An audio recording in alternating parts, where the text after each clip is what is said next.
Hello everyone, good evening. Welcome to this session wherein we are going to discuss the finance current affairs. This finance current affairs session is being taken on Tuesday, Thursday and Saturday at 4 p.m. I believe that this particular session is going to be very fruitful for all of you. So today we are going to cover very important news for today, that is RBI cancels Paytm Payments Bank license and one master direction on PPI. Okay, then we have some important question to be discussed in this particular session. Okay, I hope this is going to work for you, right? The master direction is very important. Why? Because the question from this can be directly asked. ठीक है, यहाँ से question directly पूछा जा सकता है. That is the reason that we are trying to cover this in a very comprehensive way or simplified way. पहले हम इस न्यूज के बारे में डिस्कस करेंगे. That is first is RBI cancel Paytm payments bank licence. अब payments bank कुछ ऐसे बैंक थे जो कि आरबीआई ने निकाले थे as a specialised bank. These were specialized differentiated banks जिनका काम क्या था? To take the deposits and help in making the payments. Payments करने में हेल्प करना है आपको, but you will not be issuing any kind of loan. आप लोन नहीं दे सकते, किसी भी तरह का क्रेडिट नहीं दे सकते, क्रेडिट कार्ड भी इशू नहीं कर सकते. So they are there for the payment only. So they are being named as payment bank. इसी तरह से एक पेटीएम ने भी अपना पेमेंट्स बैंक खोला था. अब पेटीएम का जो हम कह सकते हैं आपका पेरेंट कंपनी है, दैट इज 197 कम्युनिकेशन. ठीक है, इनकी एक कंपनी थी जिसका नाम था पेटीएम. ठीक है, पेटीएम का जो मेन बिजनेस है that is for the UPI. UPI payment करने में अलाउ करता है, आपको पेमेंट गेटवे प्रोवाइड करवाता है. ठीक है, मर्चेंट को क्यूआर कोड्स और उनकी पेमेंट्स को सेटल करता है, राइट. मर्चेंट क्यूआर कोड देता है, right. These all things are being done and further this Paytm application जिसे हम यूज भी करते हैं, this Paytm company have further a new bank named as Paytm payments bank. ठीक है, तो दिस इज द चार्ट कि सबसे ऊपर क्या है, एक पेरेंट कंपनी है 197 कम्युनिकेशन, इनकी पेटीएम कंपनी है, देन पेटीएम कंपनी का फर्दर ये पेमेंट्स बैंक है that we are talking about. अब ये जो पेमेंट्स बैंक है इसका लाइसेंस जो है आरबीआई ने कैंसिल कर दिया है. ठीक है, how they have cancelled it? Under the section 22 subsection 4 of the banking regulation act. ये पूछा जा सकता है आपसे कि अंडर व्हाट रेगुलेशन और under what we can say section the RBI have cancelled the payments bank licence. ठीक है, तो ये बहुत इंपॉर्टेंट है, आप पढ़ के जाएंगे. इफेक्ट क्या होगा इस पर कि पीबीवीएल जो कि payment Paytm payments bank limited है, it will be barred from conducting any business activity. अब वो कोई भी बिजनेस एक्टिविटी नहीं कर सकता. RBI will apply to high court for winding up the proceeding. Now the bank will be wind up. This was the first payments bank. Why? Because first time RBI have shut down the payments bank. ऐसा कभी पास में नहीं हुआ है. That is the reason that this news is very important. This is the first we can say payments bank whose license is being cancelled by the RBI. तो ये आपके लिए बहुत इंपॉर्टेंट है, एग्जाम के लिए भी इंपॉर्टेंट है. अब रिमेनिंग प्लेयर्स कौन कौन से बच गए हैं after this payments bank licence has been cancelled? So Airtel, India Post, Fino, Jio, NSDL payments banks are continuing to be there in the payments bank system. Let's just move ahead. हम थोड़ी सी इंफॉर्मेशन पीबीएल के बारे में भी पढ़ेंगे. सो इनको कब लाइसेंस ग्रांट हुआ था? इन 2015 and they started their operation in 2017. Who is the ownership? So Vijay Shekhar Sharma having a stake in this particular Paytm Payments Bank of 51% and 197 Communication have 49% of stake in this. Later on जो payment parent यहाँ पर company है जैसे कि 197 communication, इस parent company ने अपना withdraw करवा लिया था. That means they have impaired their investment in this particular payments bank. ठीक है, so Paytm had mini bank named as payments bank inside its larger business. बहुत बड़ा बिजनेस है इनका. Since Paytm means businesses, apps, UPI, merchant devices, payments gateway. ये basic उनका differences और हम कह सकते हैं मेन इनका डिफरेंस है फ्रॉम द पेमेंट्स बैंक. इनका मेन बिजनेस यही है कि ये यूपीआई सर्विसेज प्रोवाइड करवाते हैं, मर्चेंट डिवाइसेस प्रोवाइड करवाते हैं to the merchants and through other banks and system. This is being done through other banks and system. Though services keep running normally. अब वो जो नॉर्मल हमारा जो पेटीएम एप्लीकेशन है that is going to run normally, but the payments bank has been stop for the Paytm. But the Paytm have already accepted the mini bank was a loss. उन्होंने ये accept कर लिया that yes it was a loss, that was a mistake. And कौन कौन से issue आए, why they have cancelled the licence, that becomes important. So first is detrimental conduct. There was a public interest issue in the companies, right? They were conducting some harmful activities which are harmful for the depositors and for the public interest. First of all, there was a KYC issue. KYC issue भी देखा गया था in the very beginning. Management issue. The general character of the management deemed to be prejudicial and depositors public interest. Again, management का जो interest था that was not aligning with the public interest. तो यहाँ पर management issue था. No public purpose. The RBI concluded no useful purpose would be served by allowing continuation. तो इसकी continuation को कोई फायदा नहीं है, so they decided to cancel it. License वाले से तो इसका क्या कह सकते हैं consequences क्या हुए, that there is a failure to comply with the condition of the payments bank. वो एक पेमेंट्स बैंक है और उसके रूल्स एंड रेगुलेशन ये फॉलो नहीं कर पा रहे थे, right? That was the issue. Then compliance failure, persistent lapses in the KYC norms. इनका IT सिस्टम भी अच्छा नहीं था, फंड फ्लोज भी इनके बेटर नहीं थे, गवर्नेंस इशू था एंड रिपोर्टिंग स्टैंडर्ड थे. These were the some compliance issue that the RBI highlighted. इन सब की वजह से पहले भी बहुत बारी एक्शंस ले चुके हैं RBI अगेंस्ट द पेटीएम, हम उसके बारे में भी पढ़ेंगे. तो ऐसे कंटिन्यूस हम इनको अलाउंस दे दे के RBI थक चुका था and now RBI decided that अगर ये कंप्लायंसेस के साथ इसी तरह इसको इजीली लेंगे then we are going to cancel the licence and then they have done it stringently. तो कैसे किया, क्या क्या रेगुलेटरी एक्शन टाइमलाइन थे. 2018 में मेजर रिस्ट्रिक्शंस थी, that is on boarding new customer were completely band bye the RBI. RBI ने कहा था देखिए आप में बहुत सारी KYC डेफिशिएंसीज है, take care of the KYC, knowing your customer is a very important way and very important regulation. You have to comply with it, and if you are not complying with it, that is a very big issue. Later, it was lifted on as the company started working on this KYC deficiencies. March 2022 में RBI ने again they stopped the Paytm Bank to stop onboarding new customers. Why? Because there was a IT issue. IT इनका infrastructure जो था, there was some issue in that as they audited it. Okay, then January 31 से लेकर and February 16 restriction imposed, जैसे कि no fresh deposit will be done, credits और top ups allowed मना कर दिए गए थे, राइट? February 29 को barred from deposit credit transaction, withdrawals permitted up to available balances. तो ये भी इन्होंने और आगे रिस्ट्रिक्शंस लगा दी एंड नाउ April 24, 2026 में they have cancelled the license. So because of the continuous issues in the payments bank, they have decided to cancel it. Financial और ownership क्या है, जो अभी इनके पास डिपॉजिट्स हैं that is of 1395.22 crore. They are enough for paying off the deposit. जितने भी डिपॉजिटर्स का पैसा इसमें है, they are able, they have that much liquidity to pay off the money to the depositors. इससे कॉर्पोरेट इंपैक्ट क्या होगा, that 197 have already impaired their investment from the PBBL. क्योंकि ये पेरेंट कंपनी थी PBBL की, तो 197 ने ऑलरेडी यहां से अपनी सारी इन्वेस्टमेंट निकाल ली थी and they have withdrawn it, they have return of it. अपनी सारी इन्वेस्टमेंट को रिटर्न ऑफ कर लिया है. रिटर्न ऑफ का मतलब है that they have created provision well in advance for this and against that provision they have removed such investment from its balance sheet. ठीक है, तो ये कुछ ऐसी टेक्निकल चीजें हैं जो इन्होंने 197 ने की है. ओके, आगे देखते हैं.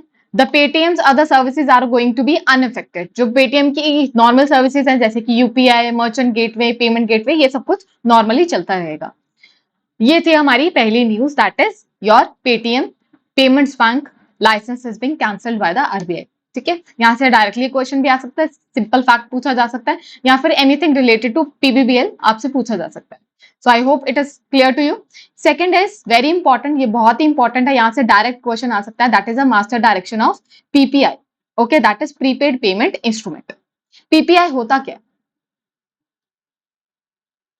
Prepaid payment instrument. This is a kind of instrument that allows you to load the money in this instrument. इस इंस्ट्रूमेंट में आप लोड कर सकते हैं मनी. अब ये कार्ड हो सकता है या फिर डिजिटल वॉलेट भी हो सकता है, right? And then you can use that particular money in doing the payments for various kind of goods and services, ताकि आप डिफरेंट तरह की गुड्स एंड सर्विसेज के लिए पेमेंट कर पाए, राइट? इसके एग्जाम्पल्स क्या हो सकते हैं? मान लीजिए आपके पास मेट्रो कार्ड है, you have a metro card. आपके पास वो जो मेट्रो कार्ड है उसमें आप रीलोडिंग सर्विसेज करते हैं, यानी कि आप उसे बार बार रिचार्ज करवाते हैं so that you can do the travel. You can do the travel. Now you have reload that particular card with some money so that you can take the services of metro. What is this card? This card is PPI. This is an instrument that you are loading again and again so that आप कोई services ले पाए. अब कुछ जगहों पे card ऐसे होते हैं which are being specifically used for a particular purpose. जैसे कि मेट्रो कार्ड है, तो मेट्रो कार्ड सिर्फ मेट्रो में ही यूज हो सकता है, वो कहीं और नहीं यूज हो सकता. कुछ कार्ड्स ऐसे होते हैं which can be used in any way. ठीक है, यानी कि आपके पास ये कार्ड है, ये इंस्ट्रूमेंट है, ठीक है, it is being issued by one of the bank, right. ये पीपीआई है, आप इसे रीलोड करवाते रहते हैं on a daily basis and this card can be used for any merchant. किसी भी मर्चेंट के पास आप जाएं, you can make the payment for goods and services that you have bought. ठीक है, what is this? This is a PPI जिसे आप reload करवाते हैं and then you are using that particular we can say instrument in order to pay for goods and services. It is different from ATM card. जैसे कि आपका debit और credit card है. कैसे? आपको एटीएम जो अपना क्रेडिट और डेबिट कार्ड होता है, आप उसे बार बार फिल नहीं करवाते, आप उसे लोड नहीं करवाते with the money, right. So PPI में क्या मेजर चीज होती है? That you have to reload it again and again and then you can use it. Okay, तो उसके regarding how you can use it, what are the limits, इन्होंने master direction निकाली है which is draft in nature. अभी ये एक draft है, they haven't finalise the master direction, but again ये ड्राफ्ट है, we don't know when it will get finalise. तो आपके एग्जाम तक ये इंपॉर्टेंट है. तो आरबीआई ने इशू किया, नाम क्या रखा है इसका? RBI prepaid payment instrument direction 2026. It is applicable to all the instrument. जो भी पीपीआई के इंस्ट्रूमेंट है, अभी हम पढ़ेंगे what are the types of PPI, उन सब पे एप्लीकेबल है and on the system participants, यानी कि जो इशू कर रहे हैं इन सबको पीपीआई को, उनके ऊपर ये एप्लीकेबल है, right. Let's just move ahead. थोड़ी सी हम इंफॉर्मेशन पीपीआई के लिए भी लेके चलेंगे, that what exactly are PPI. So PPIs are payment instrument in which money is loaded. मैंने आपको बताया मनी इसमें लोड की जाती है. डेबिट और क्रेडिट में आप मनी लोड नहीं करते because it is being directly link to your account, your saving account, right. So that is the reason. The special thing is that it is being loaded with the money, it is being loaded by you, which facilitates subsequent transaction utilizing this money. You subsequent, what you do, that you use that particular instrument in order to buy and sell the goods and services, right. Important clarification है कुछ PPI की usage के ऊपर. The first thing is that it is only going to use INR, यानी कि आप इसमें सिर्फ रुपीज ही लोड करवा सकते हैं. ऐसा नहीं है कि आप इसमें डॉलर्स, यूरोस और किसी भी तरह की फॉरेन करेंसी आप रीलोड करवा सकते हैं. This is not possible. Only rupees are being loaded in this. किसी भी तरह की crypto currency you can not load in this when RBI authorisation is required. आपको आरबीआई ऑथराइजेशन कब चाहिए होगी? देखिए, या तो फिर बैंक या तो फिर a non banking entity, both of them can issue the card. Card issue कर सकते हैं. If they can issue the card, obviously then RBI authorisation किसमें रिक्वायर्ड है? One is if the company issues an instrument only for buying its own goods and services. अगर merchant specific है, यानी कि एक ही मर्चेंट पे यूज हो सकता है, देन आपको आरबीआई की ऑथराइजेशन नहीं है, ठीक है. But if it is a kind of instrument which is being used in multiple merchant, different platform में यूज हो सकता है ये इंस्ट्रूमेंट, देन आपको आरबीआई ऑथराइजेशन की जरूरत है. So depending upon the scope of your instrument, this is being decided that whether it will be used, whether it will be requiring for the RBI authorisation और. Categorisation क्या है PPI की? One is general and another one is specialise. General की बात करें तो we have two types, full KYC and small PPI. Full KYC यानी कि आपने फुल कस्टमर वेरिफिकेशन करी है, आपके पास उसकी हायर लेवल डिटेल है, ठीक है, तो क्योंकि उसकी सारी डिटेल है तो आपको लिमिट्स भी ज्यादा मिलेंगी. एंड स्मॉल पीपीआई मींस कि आपके पास उसकी मिनिमम डिटेल है, मिनिमल डिटेल है, ज्यादा आपने डिटेल नहीं रखी है and that is the reason आपने उसे स्मॉल पीपीआई इशू किया. स्मॉल पीपीआई है यानी कि स्मॉल लिमिट्स भी होंगी उसकी यूसेज स्कोप थोड़ा कम होगा. स्पेशल पर्पस पीपीआई यानी कि जैसे कि गिफ्ट कार्ड, आपको किसी ने गिफ्ट कार्ड किया, उसमें पहले से ही कुछ पैसे पड़े होते हैं बिकॉज गिफ्ट इज व्हाट, आपको फ्री ऑफ कॉस्ट दिया जाता है. तो मान लीजिए आपको एक गिफ्ट कार्ड दिया 5,000 रुपीज का, अब वो 5,000 रुपीज आप कहीं पर भी यूज कर सकते हैं, right. So this is the way and you can not reload it. यहाँ पर स्पेसिफिकली लिखा हुआ है you can not reload it. Once you have used it you will throw this, ठीक है, आप इसे थ्रो कर देंगे. It is not going to be reloaded again. Once used it is going to finish, ठीक है. ट्रांजिट पीपीएफ क्या होता है कि आप ट्रांसपोर्टेशन के लिए जब कोई चीज यूज करते हैं, जैसे कि मेट्रो कार्ड, बस कार्ड, रेल कार्ड, ये एक ऐसा कार्ड है जिसे आप बार बार रीलोड करवाते हैं in order to take the travel services. PPI for the foreign nationals. अब एनआरआईज के लिए भी पीपीआई आ चुका है, यानी कि एक ऐसा पीपीआई जो कि फॉरेन इन्वेस्टर्स या फिर फॉरेन जो टूरिस्ट होते हैं वो आते हैं हमारे इंडिया में, they use that particular PPI.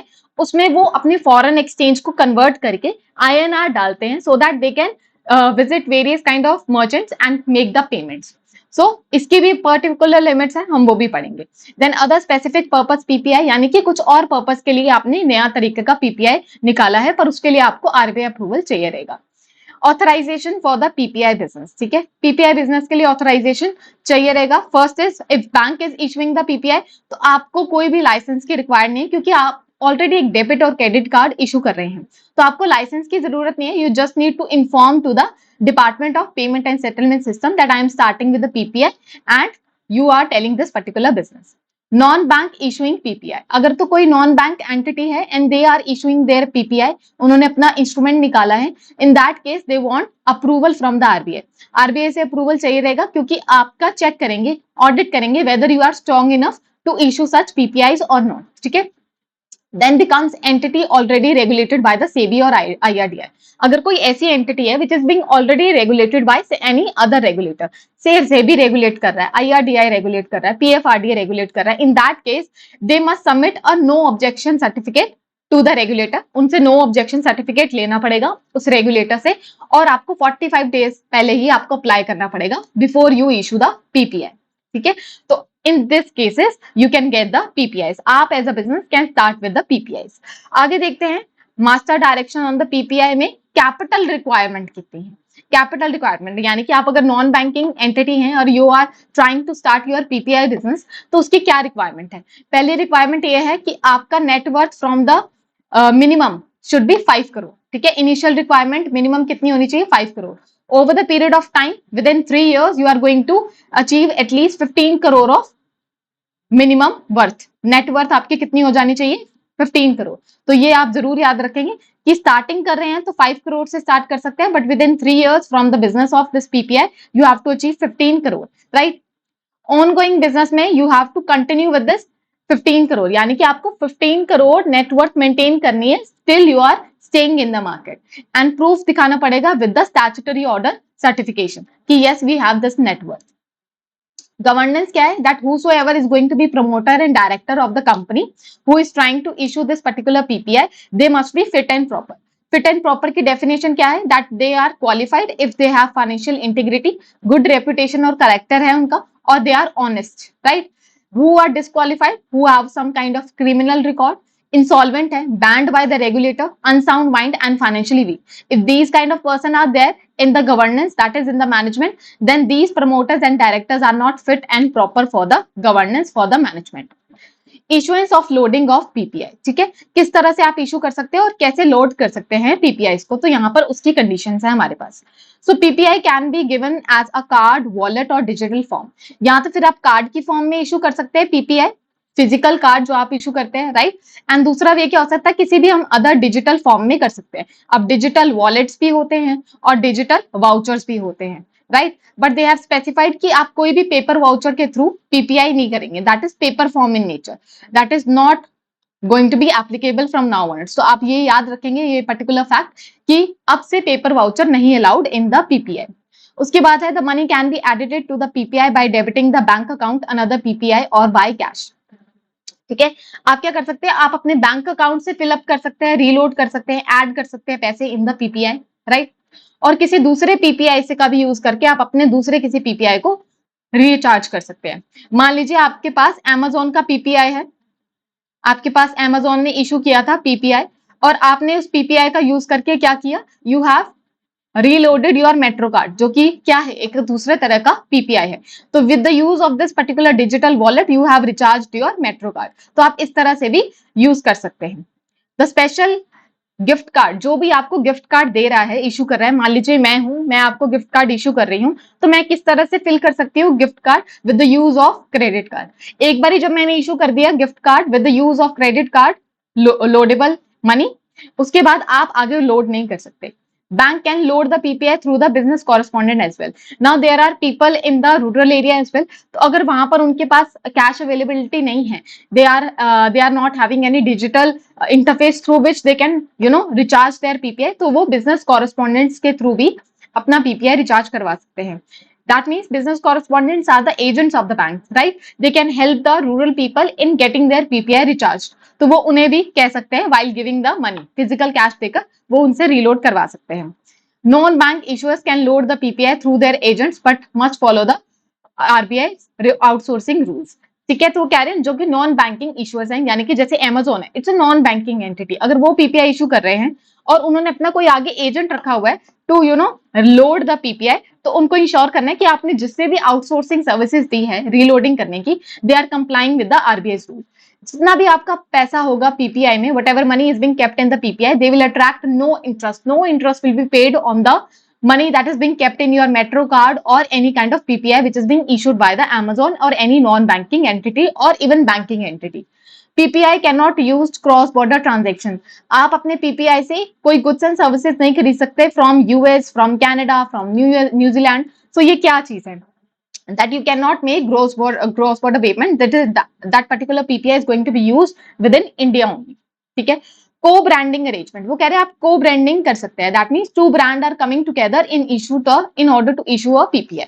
इसका एग्जांपल लेते हैं, मान लीजिए अमेजोन है, अमेजोन इज कंबाइनिंग, मतलब कि कोलैबोरेटिंग विद आईसीआईसीआई बैंक। सो दोनों ने इशू किया अमेजोन आईसीआईसीआई पीपीआई। ठीक है, ये इन्होंने कार्ड निकाला है अपना। The person who have this particular PPI ये इसे रीलोड करवा सकता है as many time as they can, reload करवा सकता है। इसके साथ they can also use this in any merchant, at any merchant, किसी भी मर्चेंट में कोई किसी भी तरह का गुड्स एंड सर्विसेज लेने के लिए they can use this particular PPI. अब ये कैसा पीपीआई है, that two brands have collaborated in this. Amazon अपने आप में एक ब्रांड है, आईसीआईसीआई अपने आप में एक ब्रांड है। Who have issued this, ICICI have issued it. Amazon क्या कर रहा है, अमेजोन एडवर्टाइज कर रहा है। ठीक है, दोनों ने अपना अपना काम चुन लिया। अब यहाँ पर क्या कह रहे हैं, partner role is to market and advertise. यहाँ पर पार्टनर कौन है, अमेजोन, तो वो क्या करेंगे, एडवर्टाइज और मार्केटिंग करेंगे। और आईसीआईसीआई जिन्होंने एक्चुअल में इशू किया है PPI, what they are going to do, they will be responsible for all the actions of the co branding partner. अगर को ब्रांडिंग पार्टनर कुछ भी करता है, anything happens with this PPI, कुछ भी होगा, तो ICICI will be responsible for any issue which is happening with that particular PPI instrument or with that particular partner। तो आईसीआईसीआई विल बी रिस्पॉन्सिबल, क्योंकि जो इशूअर है, मेन इशूअर है, कोई भी एक्शन होगा with regard to PPI, that will be taken care by the ICICI which is the issuer. Categories of PPI देखते हैं, हमारे पास दो कैटेगरीज हैं mainly, one is full KYC and one is small purpose PPI. Full KYC में हमारे पास कुछ रिस्ट्रिक्शंस हैं, only one person can use the full KYC PPI. ठीक है, इसमें आप फुल केवाईसी वेरिफिकेशन करवाते हैं, it is valid for 1 year. तो 1 ईयर का हमारे पास टाइम है, इसे हम हाईलाइट करते हुए चलेंगे so that we can understand. 1 year का हमारे पास टाइम है। The balance limit is 2 lakh at any point of time. किसी भी टाइम पे आपका जो पीपीआई में बैलेंस है वो 2 लाख रुपए से ज्यादा नहीं हो सकता। Monthly you can spend 2 lakh rupees, not more than this. P2P transaction can be happen, but per month you can make only 25 per month. If you are P2P, यानी कि person to person अगर आप ट्रांसफर कर रहे हैं, if I am a person using my Amazon wallet, I am transferring you some money, तो मैं per month 25,000 ही कर सकती हूँ, उससे ज्यादा नहीं। Cash loading is limited to 10,000 per month. मैं एक मंथ में 10,000 रुपए तक का ही रीलोड करवा सकती हूँ, not more than this. Cash withdrawal is permitted. If I think that I want to withdraw my cash, I can in cash that.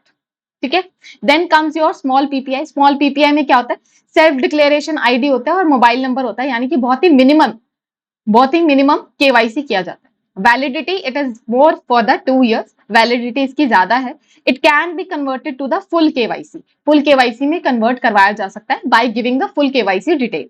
Small PPI पर पर्सन यूज करेगा इसमें। ठीक है, बैलेंस लिमिटेड, इसमें बैलेंस लिमिटेड कितना है, 10,000 at any point of time. 10,000 से ज्यादा नहीं हो सकता आपका balance at any point of time. Monthly spending भी आपकी 10,000 से ज्यादा नहीं हो सकती।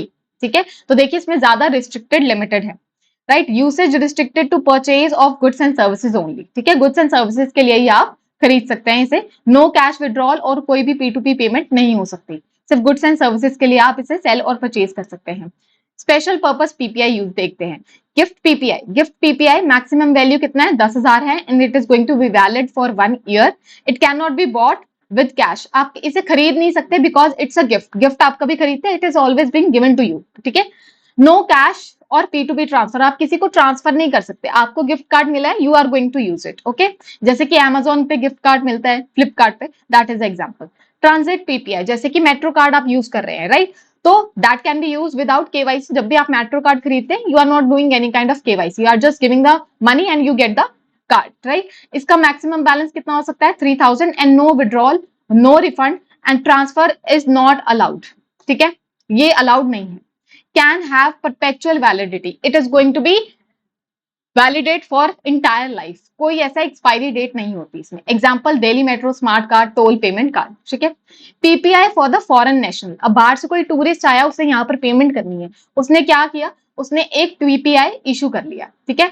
उसका पीपीआई तब तक वैलिड रहेगा तब तक जब तक उसका वीजा है. ठीक है. Visa verification, based on the visa verification based on the password, that PPI is been issued the time.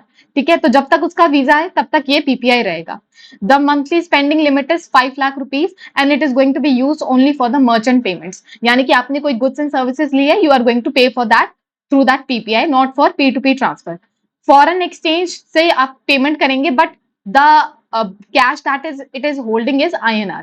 INR में ही होगा इसमें पैसे, पर आपने पैसे कैसे दिए हैं उसे? Foreign exchange में दिए हैं and they have exchanged it with the INR. ठीक है. आप उसी टाइम इसे क्लोज कर देंगे when visa expires. Whenever visa expires you are going to close it. Unused balance must be refunded back to the source. जैसे ही आपका कोई अनयूज्ड बैलेंस है, मान लीजिए आपके 5 लाख रुपीस में से आपने सिर्फ 3 लाख खर्चे हैं, 2 लाख आपके बच गए, तो आपको ये रिफंड कर दिया जाएगा to your actual bank account जिससे आपका पीपीआई लिंक्ड है. ठीक है. तो this is the special cases. Expiry and inactivity. Expiry and inactivity. Inactive PPI तब होगा जब you are not using it, no transaction have been done for more than 1 year, so we will call that as a inactive PPI. But if it stays inactive for another 1 year, अगर अगले 1 year के लिए भी वो inactive ही है, right, तो we will be closing it. उसके लिए we will inform the holder via the SMS and the email 45 days before the expiry or the inactivity. We will remaining fund will be transferred to the source account. जो भी इसमें पैसा होगा that will be transferred to the source account. ठीक है. Closure भी हो सकता है on request. Suppose I am a person who is holding the PPI and I think that yes I need to close my PPI, I do not need that PPI. तो ठीक है, तो मैं क्लोज करवा सकती हूँ. I can make a request to close my PPI account any time, PPI instrument any time. ठीक है. तो these are certain inactive and closure requirement in the PPI. Handling of refunds. Refunds किस तरह से handle किए जाएंगे? If the transaction have been failed in the PPI immediately transfer the money, right? Refunds must go back to the same PPI. यानी कि आपने कोई PPI के थ्रू, मान लीजिए मैंने कोई क्लोथिंग मर्चेंट पे गई, मान लीजिए मैं ज़ारा पे गई, I use the particular PPI in order to get some clothes, पर मैंने वो PPI जब यूज किया, my cancel, my transaction got cancelled. ठीक है. तो अब वो पैसे कहाँ जाएंगे? It will be back to my PPI. मेरे पीपीआई में ही रिफंड होंगे. Okay. So it will not be like they will be sending back to my source account. No, PPI में ही वापस जाएंगे. अगर तो refund is from other instrument, मैंने कोई debit card, credit card use किया है, then my money will go back to my source account. बहुत सिंपल सी यूज है कि अगर आप पीपीआई यूज कर रहे हैं तो आपका कोई कैंसिलेशन हो गई थ्रू दैट पीपीआई, तो आपका अब सारा पैसा पीपीआई में जाएगा. अगर कोई और इंस्ट्रूमेंट यूज कर रहे हैं, डेबिट और credit card, you will get the money in your source account. That is your, जो भी आपका डेबिट और क्रेडिट कार्ड जिस भी अकाउंट से लिंक्ड है उस पर जाएगा. It can not be credited to your PPI. That is the simple we can say thought process. इसमें एक बहुत इंपॉर्टेंट चीज है, that is escrow account for the PPI issuers. अब देखिए, कोई भी एंटिटी है जो आपको पीपीआई इशू कर रही है, they have to give you the give और मेंटेन अ एस्क्रो अकाउंट. उन्हें एक एस्क्रो अकाउंट मेंटेन करना पड़ेगा, being an entity, separate account. ठीक है. They have to maintain a separate account, dedicated escrow account in the INR with the scheduled commercial bank. इसका हम एक एग्जांपल लेते हैं. मान लीजिए Amazon है. Amazon HDFC के पास, जो कि scheduled commercial bank है, इसके पास एक escrow account मेंटेन करेगा. escrow account मेंटेन करेगा जिसमें वो सारा पैसा रखेगा for the PPI business. PPI business के लिए उसने ये सेपरेट अकाउंट रखा हुआ है. ऐसा क्यों कहा है? कि आप अपने सारे बिजनेसेस को मिक्स ना करें. You have a separate account for this particular business of PPI. ठीक है. ये इनका एजेंडा है. ठीक है. इसलिए कह रहे हैं कि escrow account मेंटेन करना पड़ेगा. Then only PPI business. ठीक है. कह रहे only PPI related transaction will be done through this escrow account. Additional account option, one more escrow account can be opened in another bank.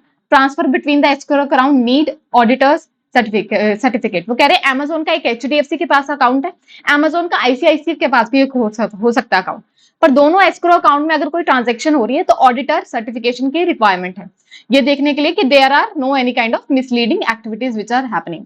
Balance requirement, at the end of each day the escrow account balance must be least equal to, जो भी आपका balance account है in the escrow account वो किसके equal होना चाहिए? First is the outstanding PPI, जितने भी मान लीजिए आपके पास टोटल 100 करोड़ के पीपीआई इशू किए हुए हैं और आउटस्टैंडिंग बैलेंस भी उसमें कितना है? पीपीआई में, सभी पीपीआई में 100 करोड़ है, तो एटलीस्ट आपको इतना तो मेंटेन करना ही पड़ेगा इन योर एस्क्रो अकाउंट, या फिर जितना अमाउंट आपका पेमेंट मर्चेंट वालों को देना है, प्लस इसके अलावा जितना भी आपको किसी मर्चेंट को देना है, प्लस जितना भी आपको मर्चेंट को पेमेंट करनी है, यू एज अमेजोन आपको बहुत सारे मर्चेंट को पेमेंट करनी रहती होगी due to the PPI services, तो उसके लिए आपको ये payment plus the PPI outstanding amount both should be there in this particular account. Interest, no interest will be paid on the escrow account, ये जो एस्क्रो अकाउंट में जितना भी पैसा रखा है Amazon इसके ऊपर कोई भी इंटरेस्ट नहीं लेगा फ्रॉम द HDFC और फ्रॉम द ICICI, पर सिर्फ कोर पोर्शन पे ले सकता है। अब कोर पोर्शन क्या है ये हमें अंडरस्टैंडिंग होनी जरूरी है। तो core portion as per this direction is a core portion is a portion which is stable part of escrow balances that can earn the interest. देखिए एक मिनिमम बैलेंस है, मान लीजिए एस्क्रो अकाउंट Amazon का कभी 10 करोड़ से नीचे नहीं जाता। This has been seen in last 12 months, ये लास्ट 12 months के डेटा से देखा गया that past 12 months this particular account is not going below 10 crore. सो ये 10 करोड़ इन्होंने एवरेज निकाला ऑफ लास्ट 12 months, तो इसके ऊपर they can earn the interest because this is the stable portion, ये स्टेबल पार्ट है एस्क्रो बैलेंस का, ठीक है। तो what is the average of this core portion for last 12 months, this will get some interest, okay. Condition is it should have at least 12 months of business history, उसके पास business history तो होनी चाहिए PPI की, only then they are going to get this particular thing, right? And questions are, I have some questions, this is for your homework, again you are going to tell me in the comment section, और अगर आप ये PPA ये PDF लेंगे then at the end of this particular session you will get the answers slide as well, okay? So you will, all these things are for your homework, and apart from this, this is RBA Grade B course that is being offered by us, right, at a price of 5,499. So if you want to get this, you can get this by clicking in the link below. Then this is the Telegram group that I have. If you need any kind of guidance, obviously you will get it here. And these are the answers. So goodbye everyone. Take care of yourself. I hope this is a fruitful session for all of you.